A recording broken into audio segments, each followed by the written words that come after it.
Kelompok sekutu ini bisa membeli senjata, bisa mengembangkan persenjataannya, dan bisa mengalahkan imperium Kekaisaran Jerman dan Kekaisaran Utsmaniyah.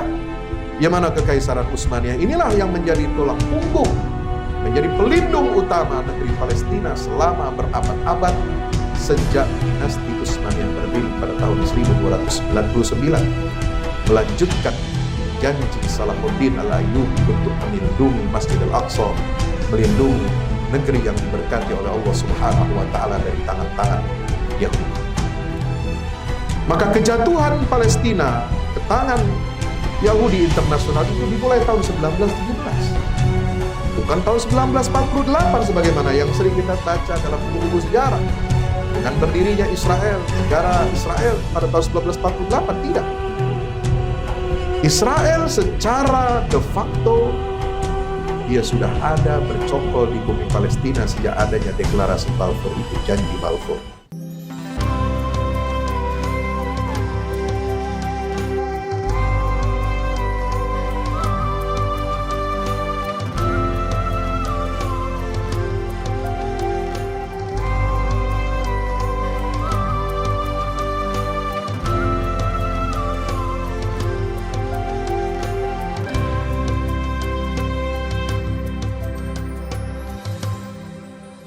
Assalamualaikum warahmatullahi wabarakatuh.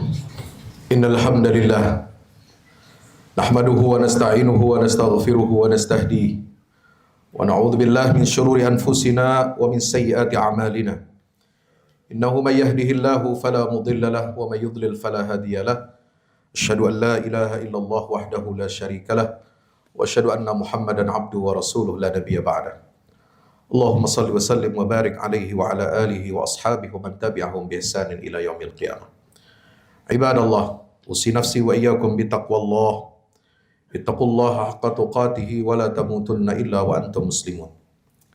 Hadirin jamaah Jumat yang insyaallah mudah-mudahan kita semuanya senantiasa diberkahi dan dirahmati Allah taala. Bersyukur kehadirat Allah, kita pada kesempatan siang hari yang berbahagia ini sudah memasuki tanggal 20 bulan Sya'ban. Sekiranya insya Allah dengan izin Allah Subhanahu wa ta'ala, kita mudah-mudahan terus senantiasa berdoa kepada Allah agar kita dapat memasuki bulan suci Ramadan dalam keadaan sehat walafiat, terutama sehat batin kita, sehat jiwa dan hati kita. Karena menyambut kedatangan Ramadan yang kurang lebih 9 hari atau 10 hari lagi, kita harus mempersiapkan diri kita bukan hanya dengan gembira di dalam hati, tetapi juga mempersiapkan segala hal, segala sesuatu yang dapat menunjang dan dapat meningkatkan kualitas ibadah kita kepada Allah Ta'ala di bulan suci Ramadan ini. Mari kita bersalawat salam untuk baginda kita Rasulullah Muhammad SAW, seorang tauladan dan pemimpin umat dari dunia sampai akhirat, yang senantiasa kita berharapkan syafaat beliau nanti di yaumil qiyamah, dan kita mudah-mudahan dapat mengikuti setiap derap langkahnya dan mengikuti serta senantiasa meneladani perjuangan beliau, terutama dalam rangka kita umat Islam menyusun rancangan dan strategi untuk membebaskan Baitul Maqdis yang diberkati oleh Allah Subhanahu wa taala. Masyaallah muslimin dirahmati Allah. Ketika kita berbicara puasa, tentu ayat yang paling menjadi perhatian kita, mata kita, pikiran kita dan hati kita tertuju kepada ayat 183 surah Al-Baqarah. Dan ayat itu selalu dimulai dengan ya ayyuhalladzina amanu. Wahai orang-orang yang beriman. Kata Sayyidina Abdullah bin Mas'ud radhiyallahu anhu, setiap kali Allah memulai satu ayat firman kepada kita sebagai hamba Allah, ayat itu dimulai dengan ya ayyuhalladzina amanu, maka kita sebagai hamba Allah harus mengarahkan hati, pikiran dan jiwa kita kepada ayat itu. Dan perintah apa atau larangan apa yang ada setelah seruan wahai orang-orang yang beriman.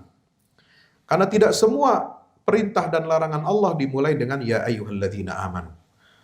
Artinya seruan kepada orang-orang yang beriman ini adalah seruan yang istimewa. Maka kita dapat mengambil sebuah ibrah pelajaran bahwa etos iman inilah yang seharusnya menggerakkan seluruh aktivitas kehidupan kita.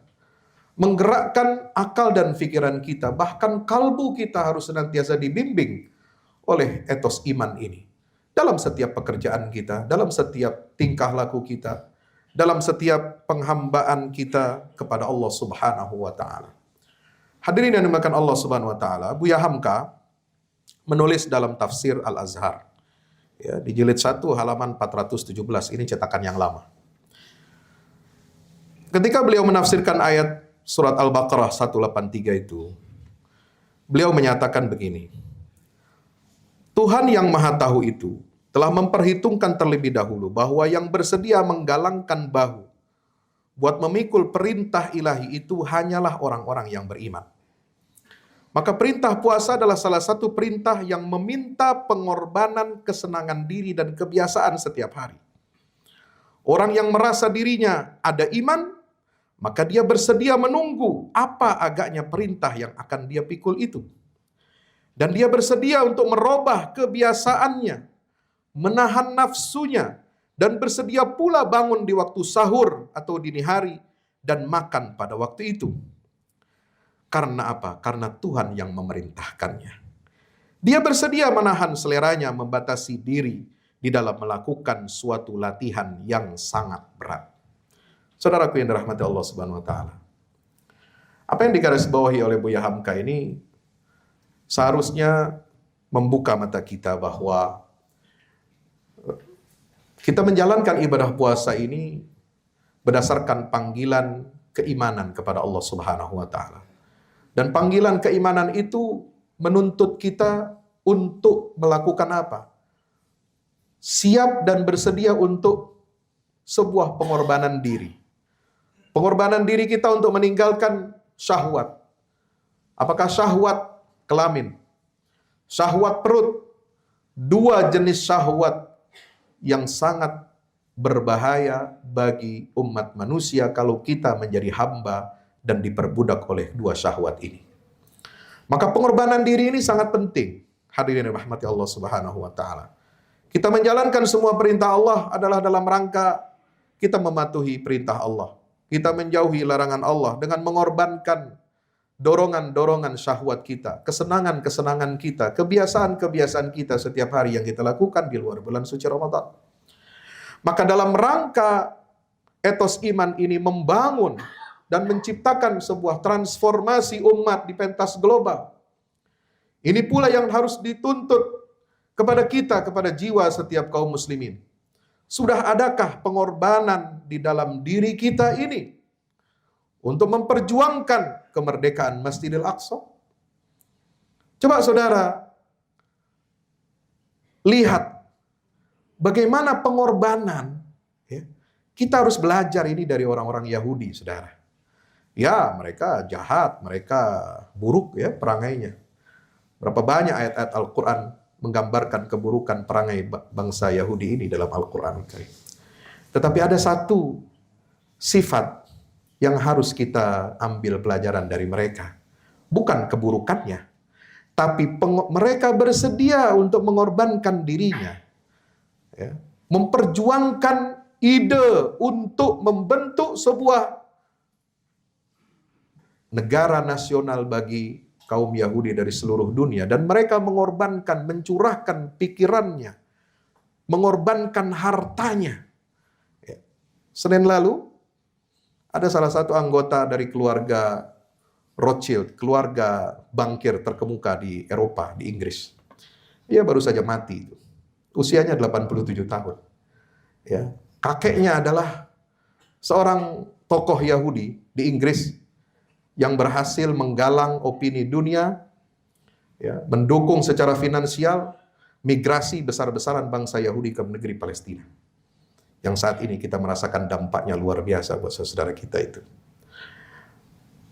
Kakak dari kakeknya, ya abang kakeknya itu, Walter Rothschild, itulah dia yang menerima, atau yang sering kita kenal dengan Lord Rothschild, ya, bukan Lord yang lain-lain itu. Lord Rothschild ini yang menerima surat deklarasi Balfour dari Menteri Luar Negeri Inggris pada tahun 1917. Arthur Balfour sampai menulis surat kepada Lord Rothschild, ya, memberikan janji, padahal janji itu dari negara yang tidak memiliki hak atas Palestina, diberikan kepada bangsa yang memang tidak memiliki hak atas Palestina. Dan itu sebuah kejahatan, kezaliman atas umat manusia yang sangat luar biasa. Padahal waktu itu masih berkecamuk Perang Dunia Pertama. Ya, Perang Dunia Pertama mulai tahun berapa? 1914 dan berakhir 1918. Masih berkecamuk Perang Dunia I, belum jelas siapa pemenangnya, antara kubu sekutu, ya, Inggris, Prancis, dan Rusia, dengan kubu negara-negara poros, yaitu Kekaisaran Jerman dan Kekaisaran Utsmaniyah, ya, dinasti Utsmaniyah yang ada di Turki. Menteri Luar Negeri Inggris sudah berani sesumbar menjanjikan tanah negeri Palestina untuk bangsa Yahudi. Kenapa? Apakah diberikan secara gratis? Oh, nggak ada. No free lunch, saudara. Nggak ada makan siang gratis, kecuali janji Pilpres, ya. Tidak ada itu. Seorang atau negara memberikan janji, ya, yang itu berdampak dalam perjalanan sejarah umat manusia selama ratusan tahun ke depan, ya, itu secara gratis tidak ada. Artinya apa? Keluarga Rothschild ini mendukung Imperium Britania Raya dengan finansialnya, dengan uangnya, mendukung Inggris untuk apa? Untuk melawan Jerman, untuk melawan Kekaisaran Utsmaniyah, yang dengan bantuan finansial itu, kelompok sekutu ini bisa membeli senjata, bisa mengembangkan persenjataannya, dan bisa mengalahkan Imperium Kekaisaran Jerman dan Kekaisaran Utsmaniyah, yang mana Kekaisaran Utsmaniyah inilah yang menjadi tulang punggung, menjadi pelindung utama negeri Palestina selama berabad-abad sejak dinasti Utsmaniyah berdiri pada tahun 1299, melanjutkan janji Salahuddin Al-Ayyubi untuk melindungi Masjidil Aqsa, melindungi negeri yang diberkati oleh Allah Subhanahu wa taala dari tangan-tangan Yahudi. Maka kejatuhan Palestina ke tangan Yahudi internasional itu dimulai tahun 1917. Bukan tahun 1948 sebagaimana yang sering kita baca dalam buku-buku sejarah. Dengan berdirinya Israel, negara Israel pada tahun 1948, tidak. Israel secara de facto dia sudah ada bercokol di bumi Palestina sejak adanya deklarasi Balfour itu, janji Balfour.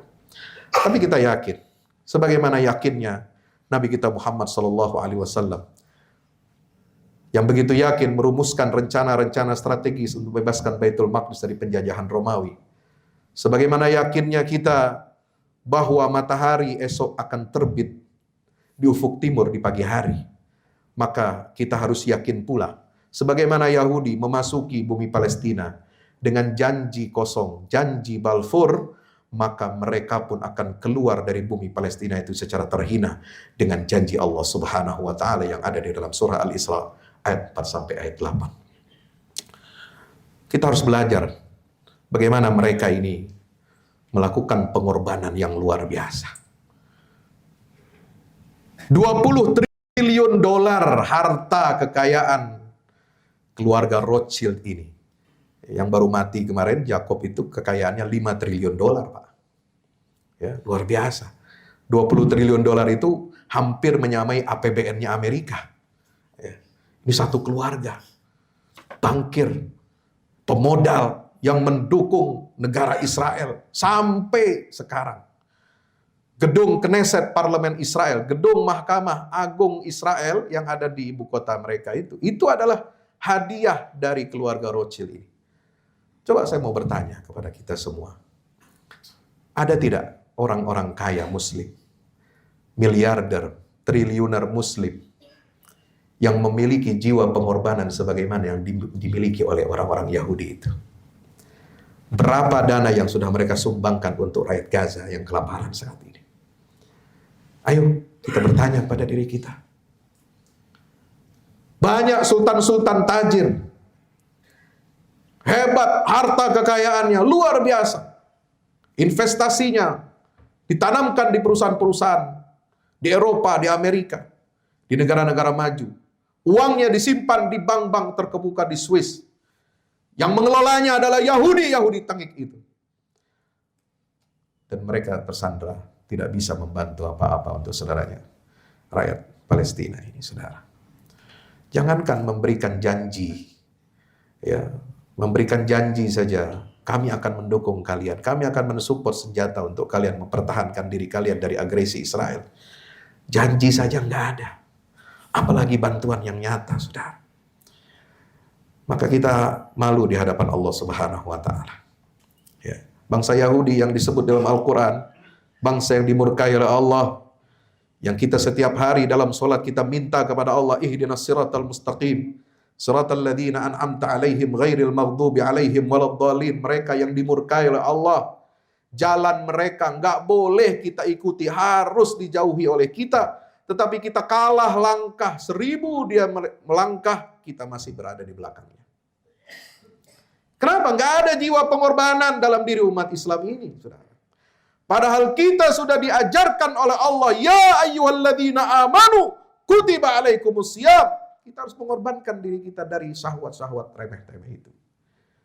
Bagaimana kita mau berjihad dengan harta kita kalau kita berjihad melawan hawa nafsu kita saja, melawan nafsu syahwat makan saja, seksual saja, kita nggak sanggup, saudara. Bagaimana kita bisa mau memajukan agama ini? Kita mau meningkatkan harkat dan martabat umat ini, umat yang terbaik yang disebutkan oleh Allah dalam Al-Quran, kuntum khaira ummatin ukhrijat linnas. Kalau kita tidak memiliki jiwa pengorbanan ini, dan itu harus dimulai dari iman. Kenapa? Karena Buya Hamka juga, ya, menarik ini, ketika menafsirkan ayat 64 surah Al-Baqarah, falaula fadlullahi alaikum wa rahmatuhu lakuntum minal khasirin. Ini ayat masih tentang Bani Israel, Yahudi ini. Allah menyebutkan bagaimana kalau bukan karena karunia dan rahmat Allah, ya, kalian masih disisakan, masih diselamatkan oleh Allah dari azab yang menimpa mereka sepanjang zaman itu. Kalau bukan karena karunia Allah, kalian termasuk orang-orang yang merugi, maka kalian mestinya bersyukur kepada Allah. Bagaimana cara Yahudi harus bersyukur, bertaubat kepada Allah? Dengan cara beriman kepada Nabi kita Muhammad SAW agar mereka selamat di dunia dan di akhirat. Maka Buya Hamka menyebut, ya, di halaman 212 jilid yang 1 di juz pertama surah Al-Baqarah itu, sejarah berjalan terus, undang-undang Tuhan berlaku terus buat umat manusia. Di saat ini kaum Bani Israel itu telah dapat mendirikan kembali kerajaannya di tengah-tengah tanah Arab di Palestina yang telah dipunyai oleh orang Arab Islam sejak 1400 tahun yang lalu. Ya. Karena Islamlah yang mewarisi tanah bumi Palestina itu, mandat dari Allah Subhanahu wa Ta'ala yang diberikan kepada Nabi SAW dalam peristiwa Isra dan Mi'raj. Karena itu adalah ardur risalah. Dia adalah mahdur risalah. Dia diikat, kesucian tanah Palestina itu diikat dengan kesucian tanah Masjidil Haram. Subhanalladzi asra bi 'abdihi lailan minal Masjidil Haram ilal Masjidil Aqsa alladzi barakna haulahu. 1400 tahun umat Islam memiliki negeri itu. Dan beratus-ratus tahun sebelum itu mereka telah terusir dan dikuasai negeri itu oleh orang Romawi dan Yunani. Artinya sudah lebih dari 2000 tahun tidak lagi orang Yahudi memiliki negeri itu. Tetapi dengan kekuatan uang dan pengaruh, mereka menguasai opini dunia untuk tidak mengakui negeri Islam itu. Kekalahan demi kekalahan yang diderita oleh negara-negara Muslim Arab, mulai dari perang tahun 48, tahun 56, perang tahun 67 bahkan, ya. Ini perang tahun 67 ini lucu, saudara. Negara-negara Arab yang memiliki kekuatan militer hebat itu, yang disokong oleh blok komunis Rusia, Uni Soviet waktu itu memiliki persenjataan yang canggih, nggak kalah dengan Israel itu yang didukung oleh Amerika. Mesir dan Suriah itu memiliki angkatan bersenjata yang kuat ya, terbesar di Timur Tengah dan yang bisa mengimbangi militer Israel. Tahun 67 kalah perang dalam 6 hari, saudara. 6 hari, kurang dari seminggu. Sekarang rakyat Gaza mereka sudah bertahan 140 hari lebih. Subhanallah. Apa yang membedakan tentara-tentara negeri Arab itu ya dengan pasukan gerakan perlawanan Islam Hamas di jalur Gaza dan tepi barat ini? Yang membedakannya adalah iman, etos iman. Dan itu yang ditulis oleh Buya Hamka. Meskipun Buya Hamka tentu belum mengenal lagi gerakan Hamas seperti yang ada sekarang, karena beliau sudah wafat tahun 81 ya. Hamas ini baru berdiri tahun 87, tapi beliau mengambil sebuah pelajaran kesimpulan penting dari peristiwa kekalahan bangsa-bangsa Arab dalam perang Arab Israel tahun 67. Apa yang menjadi penyebab negara-negara Arab itu kalah? Beliau menulis di sini. Yang terang bukanlah karena alasan Israel cuma satu negara, tetapi negara Arab itu pecah menjadi 7 bahkan 13 negara. Yang menyebabkan kekalahan bangsa Arab itu kalah bukan karena mereka kalah dari segi persenjataannya, bukan kalah karena kurang kepintarannya, kurang jeniusnya orang-orang Arab menghadapi orang-orang Yahudi, tetapi yang jelas terang benderang yang menyebabkan kekalahan orang-orang Arab pada saat itu adalah karena mereka sejak lama telah meninggalkan senjata batin yang jadi sumber dari kekuatannya. Orang-orang Arab yang berperang menangkis serangan Israel itu, ya, atau yang ingin merebut Palestina sebelum tahun 67 itu, ini kata Buya Hamka di halaman 213. Ya. Mereka tidak lagi menyebut-nyebut Islam. Islam sudah mereka tukar dengan nasionalisme jahiliyah atau sosialisme ala Marx. Bagaimana mungkin akan menang orang Arab yang sumber kekuatannya adalah imannya, lalu dia tinggalkan iman itu, malahan barang yang masih mempertahankan ideologi Islam itu dituduh reaksioner, kontra revolusi. Ya, kalau zaman sekarang disebutnya orang pertahankan iman itu, yang suka dengan ideologi Islam itu disebutnya radikal-radikul. Nama Nabi Muhammad sebagai pemimpin dan pembangun bangsa Arab itu telah lama ditinggalkan, lalu ditonjolkan nama Karl Marx, seorang Yahudi. Ya. Untuk apa? Untuk melawan Yahudi. Mereka justru membuang pemimpin mereka sendiri, yaitu Nabi Muhammad SAW. Dan mereka kemukakan pemimpin Yahudi, yaitu Karl Marx. Maka dalam pada itu kesatuan akidah kaum muslimin telah dikocar-kacirkan oleh ideologi-ideologi lain, terutama mementingkan bangsa sendiri. Inilah penyakit kita, penyakit wahan. Kenapa wahan itu tumbuh subur di dalam jiwa-jiwa kaum muslimin? Cinta dunia dan takut mati karena hilangnya etos keimanan itu. Maka mari, di bulan suci Ramadan ini, kita hidupkan etos iman itu kembali. Kita nyalakan iman itu kembali. Sebab harga iman itu mahal. Iman inilah pangkal keberhasilan dan kemenangan kita di dunia dan di akhirat. Dan itulah kata-kata iman itulah yang menjadi awal seruan dari Allah Subhanahu wa taala untuk kita memulai ibadah puasa di bulan Ramadan ini. Barakallahu li wa lakum fil Qur'anil azim. Wa nafa'ani wa iyyakum bima fihi minal ayati wa dzikril hakim. Fastaghfirullah wal ghafurur rahim. Alhamdulillah wahdah sadaqa wa'dah wa nasara 'abdahu 'azza jundahu wa hazama al-ahzaba wahdah. Asyhadu an la ilaha illallah wahdahu la syarika lah wa asyhadu anna Muhammadan 'abduhu wa rasuluhu la nabiyya ba'dah. Allahumma shalli 'ala Muhammad wa 'ala alihi wa ashabihi wa man tabi'ahum bi ihsan ila yaumil qiyamah. Ibadallah. Usi nafsi wa iyyakum bi taqwallahi taqullaha haqqa tuqatih wa la tamutunna illa wa antum muslimun. Ilamu anna Allah amarakum bi amrin bada fi bi nafsihi wa thanna bi malaikatil musabbihati bi khussihi faqala ta'ala inna Allah wa malaikatahu yusalluna 'alan nabi ya ayyuhalladzina amanu sallu 'alaihi wa sallimu taslima. Allahumma shalli 'ala Muhammad wa 'ala ali Muhammad kama shallaita 'ala Ibrahim wa 'ala ali Ibrahim innaka Hamidum Majid. Radallahu an sadatina arba'atil khulafa'ir rasyidin Abi Bakr wa Umar wa Uthman wa Ali wa sa'irus sahabati wat tabi'in wa man tabi'ahum bi ihsanin ila yaumiddin. Wa alaina ma'ahum bi rahmatika ya arhamar rahimin. Allahumma ighfir lil muslimin wal muslimat wal mu'minina wal mu'minat al ahya'i minhum wal amwat إنك سميع قريب مجيب الدعوات. اللهم انصر الإسلام وأعز المسلمين وعلي بفضلك كلمة الحق إلى يوم الدين. اللهم انصر من نصر الدين واخذل من خذل المسلمين. اللهم أرنا الحق حقا وارزقنا اتباعه وأرنا الباطل باطلا وارزقنا اجتنابه. ربنا ظلمنا أنفسنا وإن لم تغفر لنا وترحمنا لنكونن من الخاسرين. اللهم أهل رمضان، اللهم أهله علينا بالأمن والإيمان والسلامة والإسلام. ربي وربك الله. اللهم بارك لنا في شعبان وبلغنا رمضان. ربنا آتنا من لدنك رحمة وهيئ لنا من أمرنا رشدا. ربنا آتنا في الدنيا حسنة وفي الآخرة حسنة وقنا عذاب النار. وصلى الله على محمد وعلى آله وصحبه وسلم والحمد لله رب العالمين.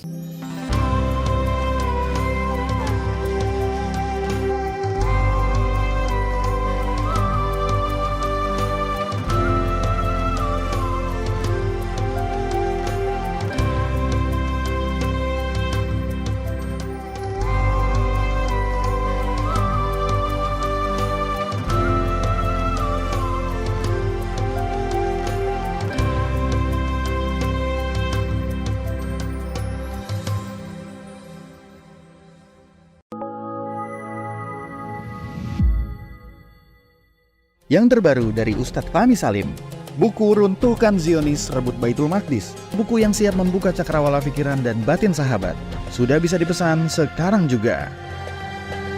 Hasil yang dicapai para mujahidin dalam pertempuran Badai Al-Aqsa 7 Oktober 2023 memiliki arti penting ataupun nilai strategis, bukan hanya dalam pembuktian bahwa kekuatan Israel bisa dikalahkan bahkan oleh pihak yang memiliki persenjataan jauh di bawahnya, melainkan juga dalam menyadarkan dunia Islam, terutama para pemimpinnya yang memilih menjadi penonton ketimbang membantu sesama saudaranya. Buku ini adalah salah satu bentuk dukungan dan ikhtiar dengan niat berjuang bersama-sama dengan mujahid Palestina. Tak sekedar memberikan informasi, membeberkan fakta atau data kepada khalayak di Indonesia. Buku ini juga hadir untuk meluruskan tudingan bahkan fitnah terhadap para pejuang di sana. Betapapun kita berada jauh dari Al-Quds, melalui buku ini kita akan dapatkan bagaimana kita bisa memperoleh pahala yang sebanding dengan para pejuang di garda terdepan di negeri perlawanan Palestina. Dapatkan buku Runtuhkan Zionis Rebut Baitul Maqdis segera.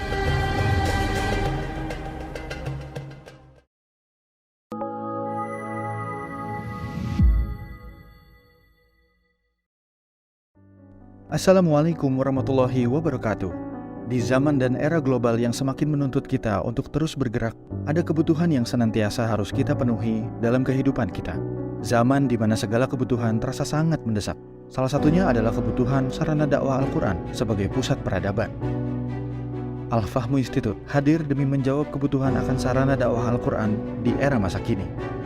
Kami melihat latar belakang yang ada untuk menjawab tuntutan seperti kebutuhan sarana dakwah Al-Quran yang meningkat di ibu kota, kebutuhan akan pusat pembibitan hafiz Al-Quran, kebutuhan pusat pengkajian Al-Quran, kebutuhan akan pusat dakwah kreatif berbasis Al-Quran, kebutuhan sarana media perekat umat Islam, ibu kota dan Indonesia, juga kebutuhan akan adanya sarana pusat kaderisasi guru tahfiz dan mufasir di ibu kota.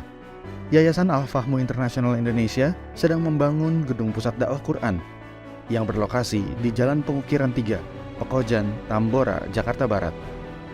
Gedung pusat dakwah Quran ini insya Allah akan menjawab tantangan dan kebutuhan akan sarana dakwah Al-Quran yang ada, seperti yang digagas oleh Direktur Al-Fahmu Institute, Kiai Haji Fahmi Salim MA, yaitu tugas peradaban kita semua adalah untuk berperan dalam menerjemahkan cetak biru peradaban, yaitu Al-Quran, dalam dunia nyata. Kami mengajak jamaah semua untuk ikut dalam perdagangan yang tidak merugi ini, sebagaimana yang disampaikan dalam Al-Quran Surat Fatir ayat 29-30, yang artinya, sesungguhnya orang-orang yang selalu membaca kitab Allah dan mendirikan sholat dan menafkahkan sebahagian dari rezeki yang kami anugerahkan kepada mereka dengan diam-diam atau terang-terangan, mereka itu mengharapkan perniagaan yang tidak akan merugi, agar Allah menyempurnakan kepada mereka pahala mereka dan menambah kepada mereka dari karunia-Nya. Sesungguhnya Allah Maha Pengampun lagi Maha Mensyukuri. Gedung Pusat Dakwah Quran Al-Fahmu Institute terdiri dari 4 lantai, di mana di lantai 1 terdapat Masjid Quran Mulia.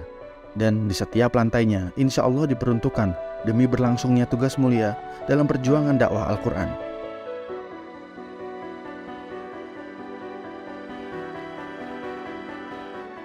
Berikut adalah rencana anggaran biaya yang dibutuhkan dalam pembangunan gedung pusat dakwah Quran.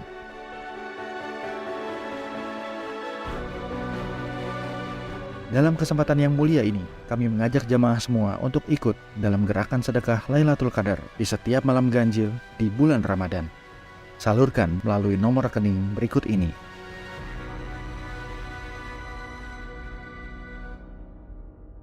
Al-Fahmu Institute, bahagiakan Indonesia dengan dakwah Quran.